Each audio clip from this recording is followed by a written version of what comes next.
Kilala niyo ba si Lola Seni? Nanay Seni, Ateng Seni. Oo, siya ang isang taong minsang nabuhay sa mundong ibabaw. Naging parte ng napakalawak na daigdig, naging sandigan ng makararami. Ngayong wala na siya, halina't tunghayan ang mga ala-alang kanyang iniwan. Mga ala-ala na patuloy na nagbubuhay. Mga ala-ala na patuloy na nagbubuhay sa puso na minsan sa ating buhay, ibinigay siya ng ating Panginoon na naging parte ng ating buhay. Subuan mo si Lola! Subuan! Subuan! Ako ay magpalimos. Nung nabubuhay pa itong mahal kong asawa at nagpasalamat ako sa maganda niyang serbisyo sa akin. Mamimiss ko siya sa araw-araw. At pagdating ko sa bukid, ang mamimiss ko sa kanya ay nakahanda na lahat yung pagkain, ganun. At saka isa, mabait sa mga apo.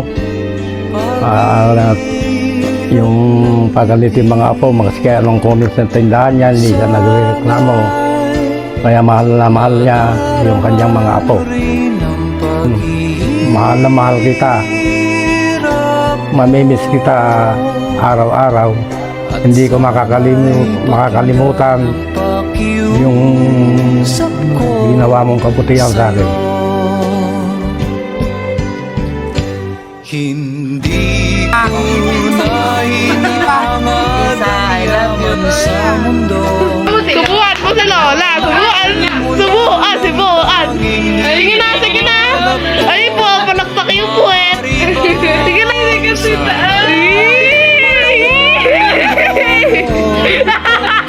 Tatawa!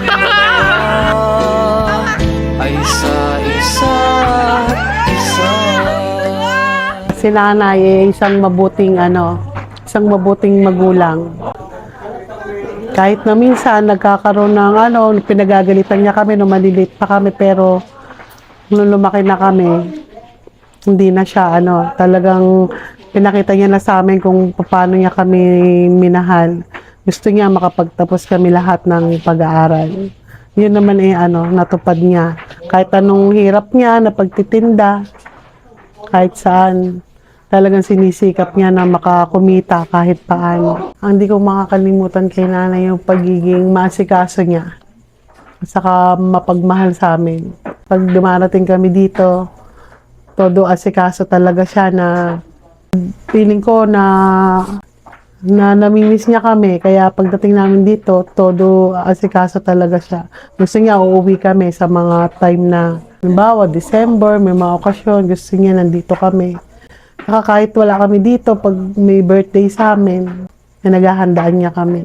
Kaya nanay, hindi ko kayo, kumbaga, wala naman kayo dito at alam ko na nandun na kayo sa piling ni Lord. Alam ko naman na, na alam nyo na kung gaano namin kayo kamahal, na magkakapatid, hindi nyo kami pinabayaan at talagang pinag-aaral nyo kami. Kahit na kayo ay nahihirapan at hirap sa buhay, talagang pilit nyo na ginusto nyo na makapag-aral kami lahat. Kaya nanay, hindi ko po kayo kumbaga nandito kayo lagi sa sa puso naming magkakapatid. Lahat ng alaala na pinakita nyo sa amin, lahat ng ngiti, hanggang dun sa huli na nagkasakit ka na nanay, hindi mo po kami inalala mo pa rin po kami. Kumbaga, kami pa rin po yung inisip mo ng mga anak mo.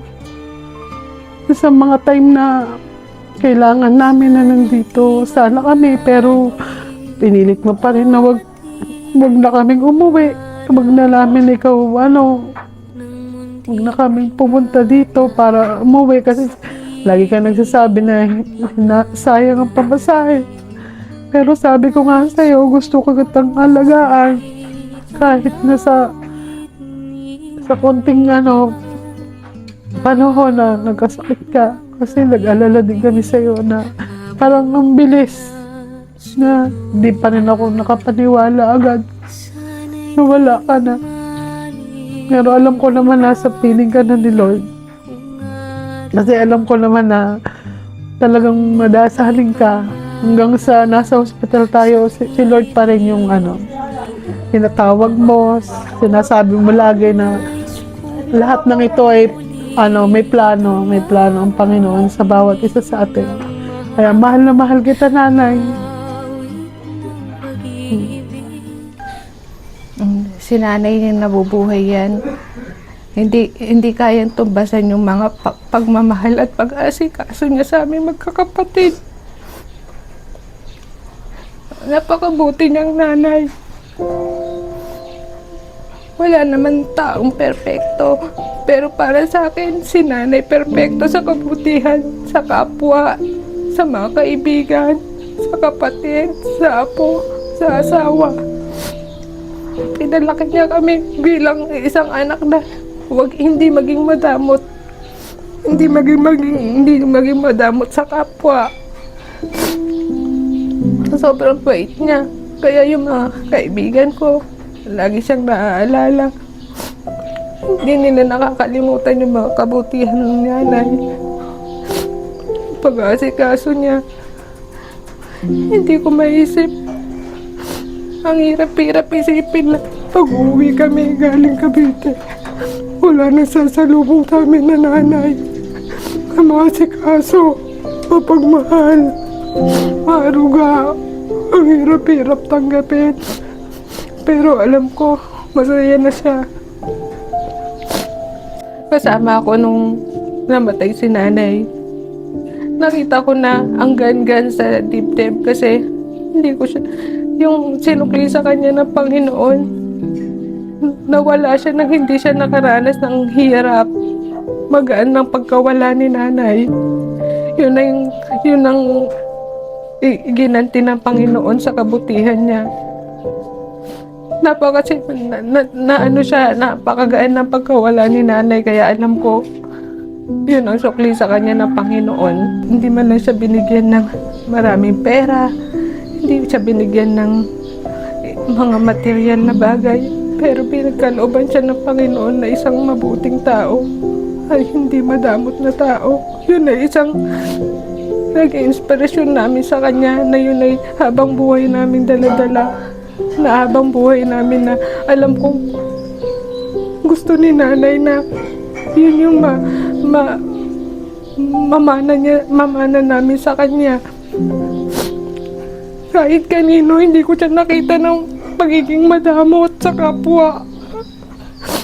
Lahat yun, nakita ko sa kanya kung gaano siya maging mapagbigay sa kapwa. Kahit wala na siya, gusto niya, kahit sa mga apo niya, kahit wala siyang kapera-pera, mapaligaya niya lang yung apo niya sa simpleng regalo niya. Masaya na siya. Nakimiss ko si nanay. Mahal na mahal ko si nanay.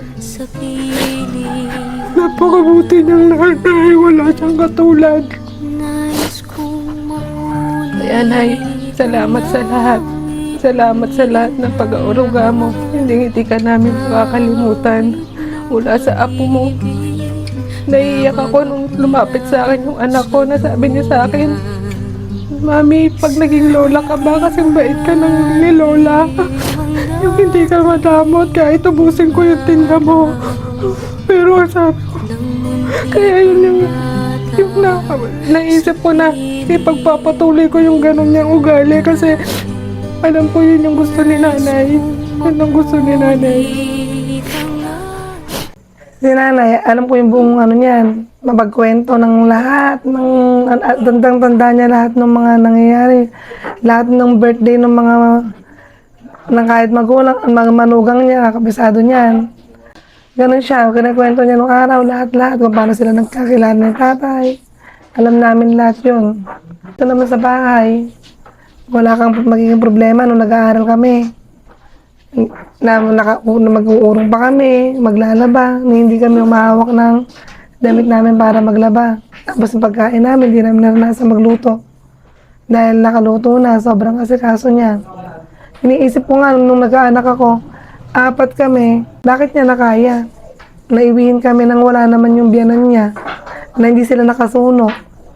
Dito lang sila ni tatay, talagang sila lang yung full na nag-alaga sa amin. Doon ko nalalaman nung naging ina ako, na napakatyaga pala ni nanay. Hanggang ngayon, nung may asawa na kami, nung kumakain kami, siya pa magbibigay ng inumin, o uminom ka na ba Isa? Alok ng alok. Isa pang mamimiss ko sa kanya, pagka uwian na ng lunch, hindi ako makakapagluto. May nakaabang dyan. Mag-aabang siya meron ng kaserola na nakatakip ano sa tindahan. Inaabangan niya alas 11, para dumaan ako, ibibigay akong ulam. Kasi alam niya, hindi naman ako nakakapagluto. Tapos si Papi, nag-iiwi naman ng bata para may ulam na kami. Laging ganun. Tapos paghapunan, nandito kami. Nakita niyang kulang yung ulam, bigla na lang siya magdadagdag. Dito kami kakain. Hindi siya papayag na hindi kakakain. Yun namang, alam ko naman ngayon, buhay ni nanay. Nakasama ko siya sa lahat ng sa buong buhay ko na 40 years old. Nasulit ko naman si nanay. At yung nandun kami sa ospital, nahingi ko ng tawad yung naging magkukulang ko sa kanya. Kung meron man kami naging nambuhan nun, nahingi ko ng tawad sa kanya lahat yun. Si nanay hanggang ngayon, hanggang sa dulo, yung natunghayan ko sa kanya, na hindi pa rin kami pinag-alala, na ayaw niya na mag-alala kami. Bago siya mawala, pinag-pray siya namin, lalo na Princess, pinag-pray siya na kung ano yung kagustuhan ng Panginoon. At yun din ang lagi niyang sinasabi. Kung oras mo na, kung kailan ka kukuhin ng Panginoon, tanggapin mo, ibig sabihin yun yung merong katapusan at yun lahat ng mangyayari, kagustuhan ng Panginoon.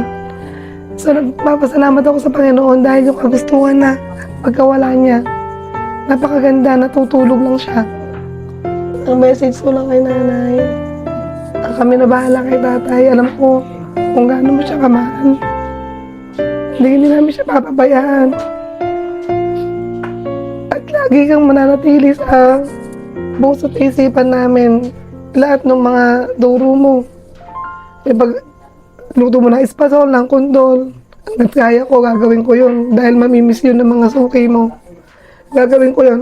Binabang ako ko, gagawa ako ng senis, espasol. Ang pahabol ko dyan. Sobrang proud siya sa mga apo niya. Lahat, walang sinisino. Lahat ng apo niya, proud siya. Kaya nga pagka may mga program, nandun siya palagi. Nakasupport. Pag yung recognition, yun yung mamimiss ko sa kanya. Nandun siya. Nanonood siya doon. Napakagaling niya award ng apo niya. Napakagaling mga with honors. Lagi siyang nakasuporta doon. Ngayon walang graduation, na-absent siya sa eskwelahan, nanonood siya. Kahit nung graduation na bayan sa national, hindi ko siya sinama kasi sabi ko maraming tao doon. Hindi nyo na makikita si Paisa. Pero ang ginawa niya, sumunod siya, hinanap pa niya yung pwesto. Buti ka ako nakita nyo. Para lang maka-attend siya kay Paisa. Natutuwa ako, nakabutan niya si Paisa kung sinabitan. Tuwan-tuwa siya. Napakaswerte namin, napakapalad namin na siya yung naging ina namin. Si Lola po, matagal ko po siya nakasama dahil ako po yung una niyang apo.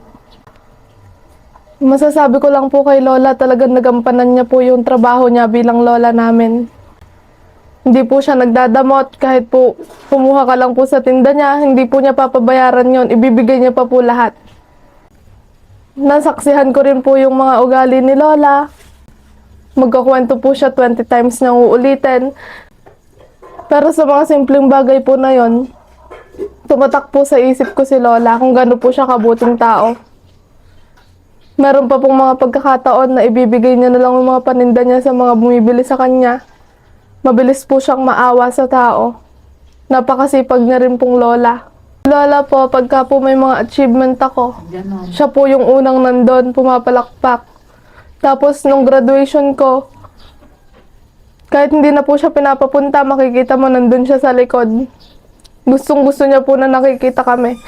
Tapos, meron pa pong mga araw na napakasimple lang po na meron kaming laban. Gusto niya pa pong manood. Kahit na hindi naman po dapat napupunta doon. Sabi niya, pwede ba ako manood? Tapos gustong gusto niya pong pinapanood yung mga video ko. Sobrang proud niya po sa mga apo niya. Naririnig ko po sa ibang tao na ikinakwento daw po ni Lola na napakagaling daw ng mga apo niya. Proud na proud daw siya, ganon.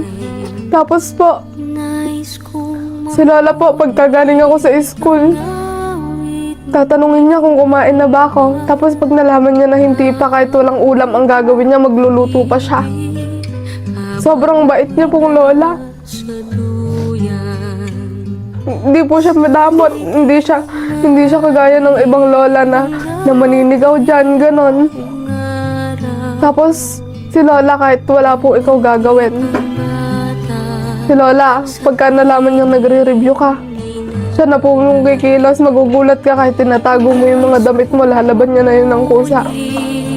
Hindi po siya nagre-reklamo. Nung nabubuhay po si Lola, simple lang po yung pangarap niya.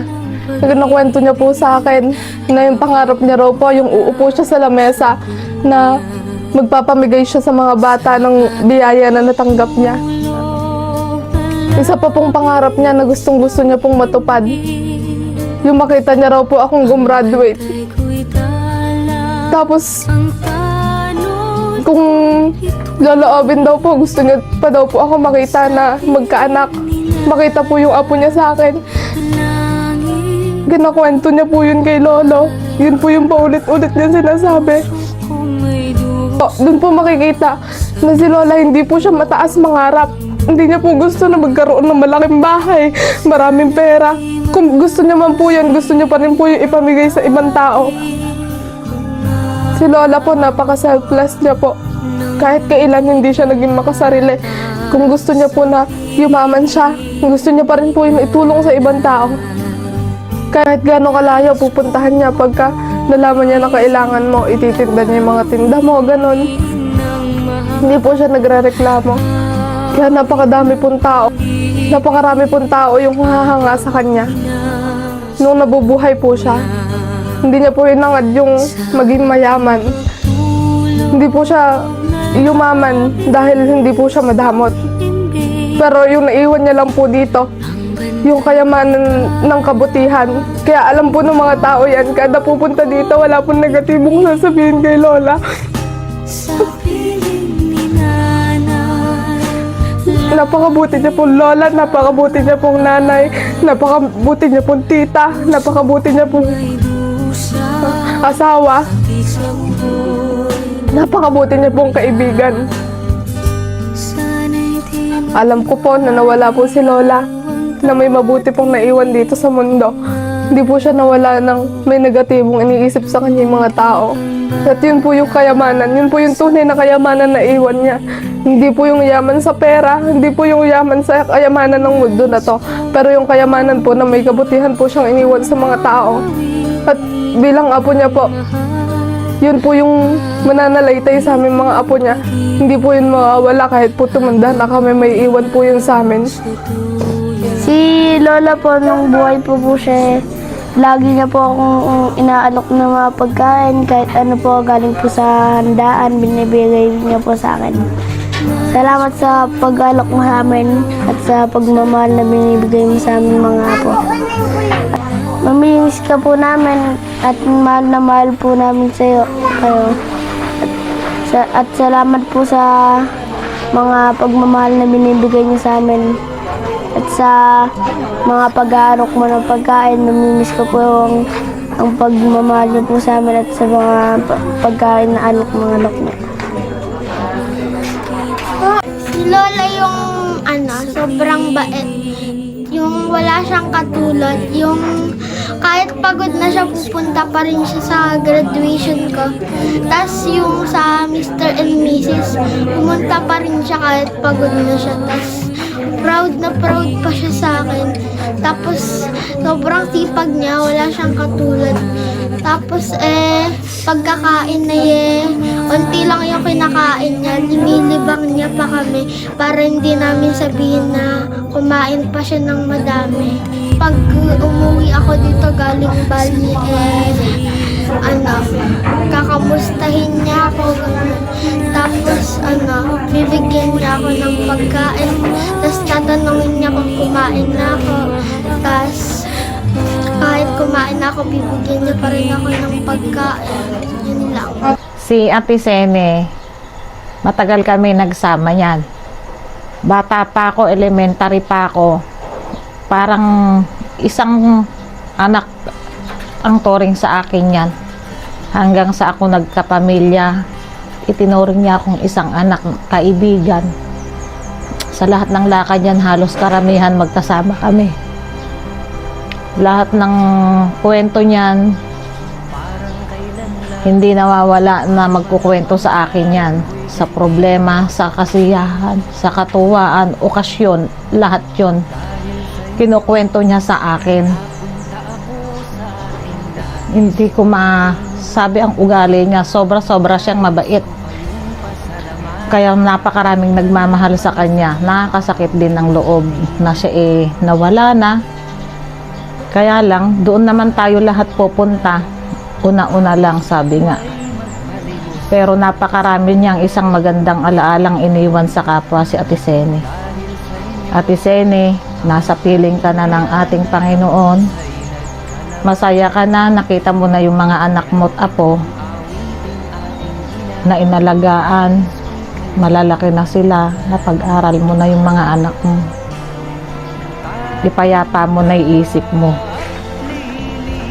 Hanggang doon na lang, Ate Sene, napakarami mong magandang alaala na iniwan sa aming mga kaibigan. Lola Sene, hindi ako makapaniwala na iniwanan mo na kami. Nung nabubuhay ka, hindi ko makakalimutan yung mga ginagawa mo sa akin. Sa umaga pa lang, pagtambay ko sa tindahan mo, nakatimpla na ako ng kape. Tapos, pagbalik ko na nagpasok ng weteng, dadalo ulit ako sa'yo. Sabi ko, pagod ako na naglakad. Sabi mo, dito ka na kumain. Yun ang naaalala ko madalas. Sana kahit saan ka man ngayon, maging masaya ka na. At alam ko naman yung pinakita mo sa amin ng mga anak mo at sa asawa mo. Napaka...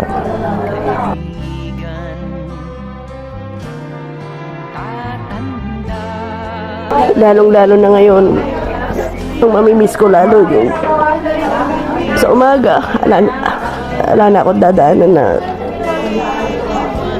pagkakapihan ko. Kaya ngayon, sabi ko nga, noon pinagluluto mo ko, kaya ngayon, ikaw naman ang pagluluto ko. Lang, hindi ka namin makakalimutan, Lola.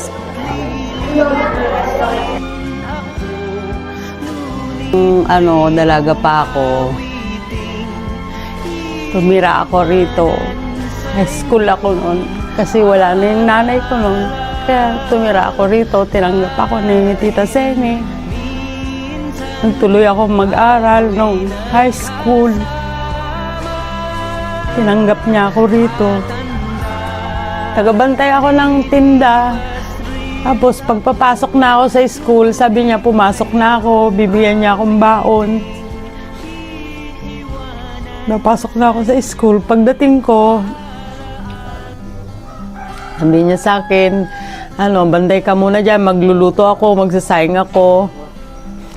Sabi niya, tapos yun, pagkaluto, kakain na kami nila Aileen, nila Ona.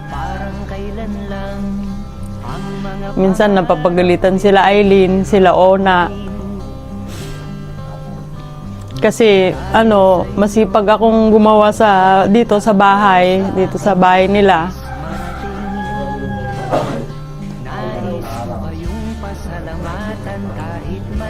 Ngayon, pagka papasok na naman ako sa school, sabi niya, sige, kumuha ka na ng baon mo dyan, pumasok ka na sa school. Tapos, pagka umaalis siya, pagdating niya at natanong niya kung kumain na kami,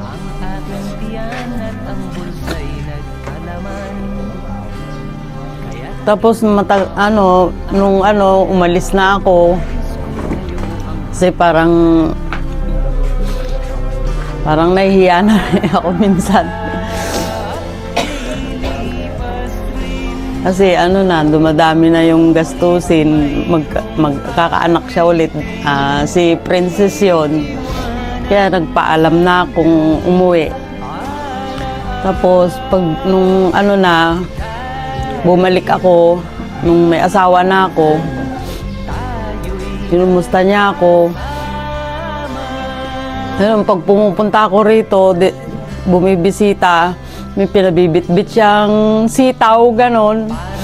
Minsan patola, nagpapabitbit siya ng mga gulay, kung anong meron dito. Minsan saging, pinapabitbit niya sa akin. Namatay na siya, hindi nga ako nakabawi. Kasi nag-aaral pa yung mga anak ko. Nakakabawi pa lang sana ako kung makakagraduate na yung anak kong lalaki. Wala naman lang.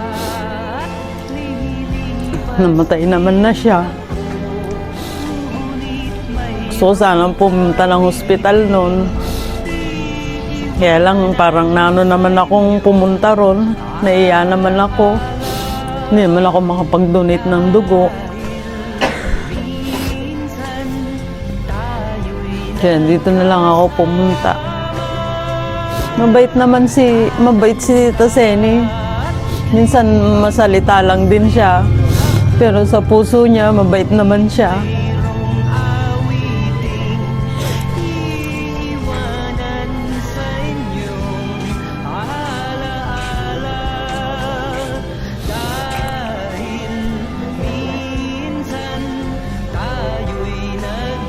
Kaya masasabi ko, sana yung mga nanay, yung mga anak, buhay pa yung magulang nyo, mamahalin nyo.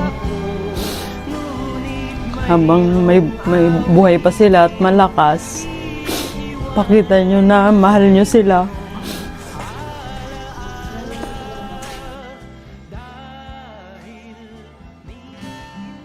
Kasi noong nakilala ko si Ate Sene, mapagbigay,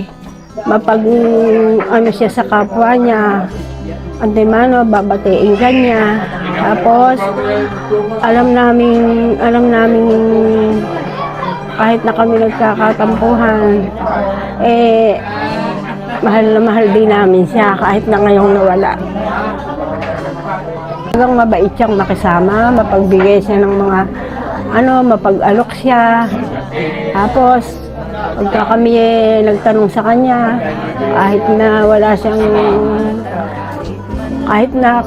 makakautang kami, kahit na wala siya, pinaanuhan niya kami, naaano rin siya sa amin. At Senes, hindi ka namin nakakalimutan. Halos nang mawala ka, hindi namin matanggap na wala ka kasi para ka na rin namin kapatid.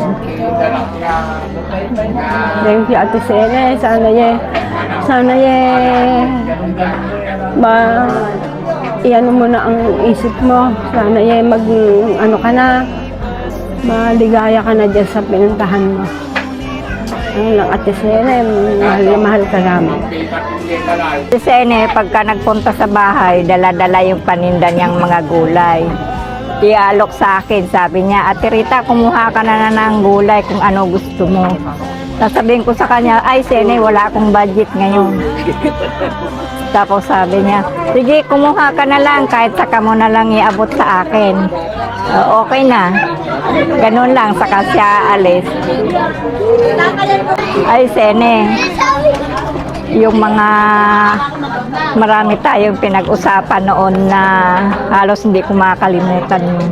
Hindi natin makakalimutan yun. Personal na usapan natin yun. Ay, Lola Sene, yung kabutihan mong magandang binigay sa akin, nagkwekwentuhan tayo dyan. Sabi niya sa akin, huwag ko daw siyang kakalimutan din. Ayun. Lola Sene, mamimiss ka namin, mamimiss din kita. Sa sobrang napakabuti mong tao. Sana masaya ka na sa pupuntahan mo. Lagi mo kami gagabayan, pati yung pamilya mo. Si Ate Sene po ay lagi ko pong kasama. Tuwing day off ko po, andito kami sa tindahan niya. Si Ate Sene po ay parang nanay ko na sa kanya ko po nakikita yung ugali ng nanay ko at ugali niya po parang iisa. Lahat po ng hirap, gano'n, yung mga kinukwento niya sa akin, mga gano'n, yung mga talambuhay niya, nung araw, nung ngayon, yung ano niya ngayon, gano'n. Kaya si Ate Sene po ay parang tinuring ko pong magulang. Siya po ay napakabait na magulang. Sa kanya ko po nakikita yung kuwan ng nanay ko po. Yun lang po. I-message niyo po kay Lola ngayon kung nasan man siya. Si Ate Sene, kung asan ka man,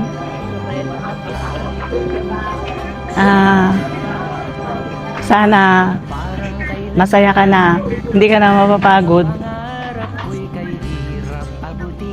Hindi kita makakalimutan, Ate Sene. Naiiyak ako.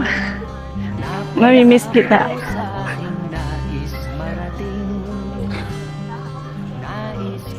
Yun lang. Siya ay maaaring wala na sa pisikal na mundo.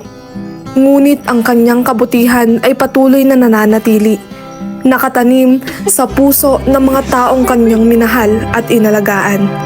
Hindi niya hinangad ang yaman o karangyaan sa buhay. Sa halip, pinili niyang mamuhay ng simple, puno ng kababaang loob at malasakit sa kapwa. Sa kanyang mga simpleng gawa, pag-aaruga, pag-intindi at walang sawang pagmamahal, na ipakita niya na ang tunay na kayamanan ay hindi nasusukat sa salapi, kundi sa kabutihang ibinibigay sa iba. Bilang isang ina, naging haligi siya ng tahanan, handang magsakripisyo para sa kapakanan ng kanyang mga anak. Bilang isang lola, siya ay naging simbolo ng init, kalinga at pagmamahal na walang hinihinging kapalit. Bilang isang tao, naging sandigan siya ng marami. Mahalaga ring ating tandaan, ang buhay ay siyang bigay ng ating Diyos na lumikha, at siya ring kukunin pagdating ng panahon. Sa kanyang pagpanaw, maaaring may iniwang lungkot at pangungulila. Ngunit higit sa lahat, iniwan niya ang isang pamana, ang alaala ng isang pusong mapagmahal at buhay na puno ng kabutihan. Siya ay patuloy na magsisilbing gabay, paalala na sa mundong puno ng pagsubok, may mga tao pa ring pinipiling maging mabuti.